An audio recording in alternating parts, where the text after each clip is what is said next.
For the third time this week and countless times over the past 50 years, Vernon Ossmann finds himself fishing on the Wolf River. Trying to catch a walleye. Any luck? No. Joining his grandson and friend at Koepke Access, the trio is surprised to hear people aren't just looking for fish at Wolf River boat landings. I think it's just terrible that it's unrealistic. The Outagamie County Sheriff's Office says it's been getting several reports of catalytic converters being stolen from vehicles at the landings. I would think that guys would just come here to fish and that would be it, you know? Just come here to fish. Everyone respects their own property and you go from there. Yeah, I've heard people get like fishing rods stolen out of their boats or like out of their vehicles, but I've never heard of anyone get a catalytic converter stolen. A bill was signed into law just last month looking to crack down on the thefts. It designates a catalytic converter as a proprietary article, which would make them easier to track. Under the state law, sellers must be 18 years old, have a government-issued photo ID, and provide documentation they lawfully possess the item. Scrap dealers must maintain records of sale, the seller's vehicle's license plate, and a description of the proprietary article. I've heard of that happening in parking lots, or you park it outside overnight at home or something, but not at the landings. Anglers are advised to call authorities if they see someone suspicious, perhaps laying under a car, or hear metal being cut in the area of the landings. A lot of people are in that same position as rooftops and cars were hit and hit hard. Fox 11's Nick Harrington shows us what some Wisconsinites are dealing with. This was the scene outside of Hortonville resident Michael Sousen's home on Tuesday evening. Today, the damage it caused takes center stage. I've lived here on and off my entire life. I've seen hail plenty of times, but not like this. I mean, it lasted probably a good 3-4 minutes. Though the hail damaged his outdoor furniture, he's more concerned about the roof on the shed behind him, as well as on his home. The cost of the two roofs alone, I'm guessing will probably be in the $20,000-$25,000 range. But, and the other stuff, it's mostly minor things, so I don't expect that to be more than a couple of thousand. In Appleton, Caliber Collision has been seeing damaged cars with dents on the hood like this one come in all day.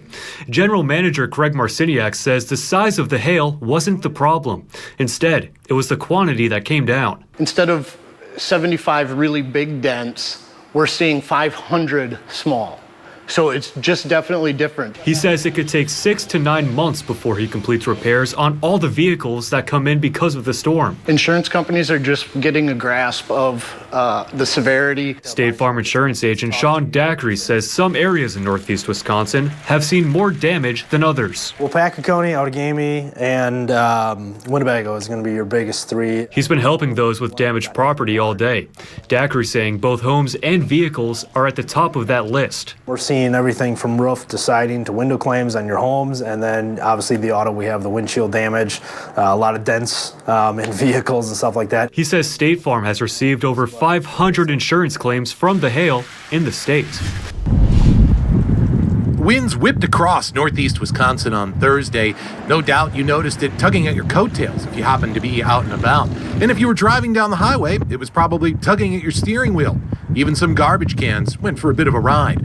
But exactly how much wind does it take for this to happen?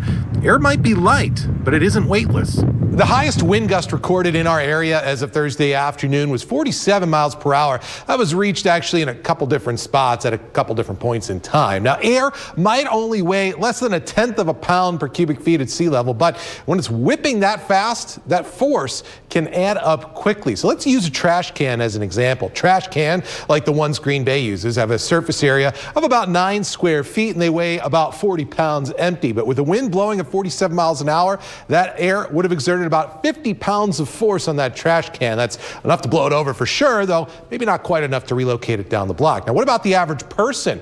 The average surface area of an average person is 18.3 square feet. And today's winds would have pushed on you with a force of about 100 pounds. Now, that's not quite enough to knock you over like a trash bin, or most people anyway, but enough that you'll feel it walking down the block. Now, let's get a little bigger in size. How about a semi-trailer? Now, you've probably seen those dance around on the highway on a windy day. The standard 53-foot trailer has a surface area of about 486 square feet, weighs about 10,000 pounds when it's empty. Today's wind would have pushed on the side of the long side of that trailer with nearly 3,000 pounds of force.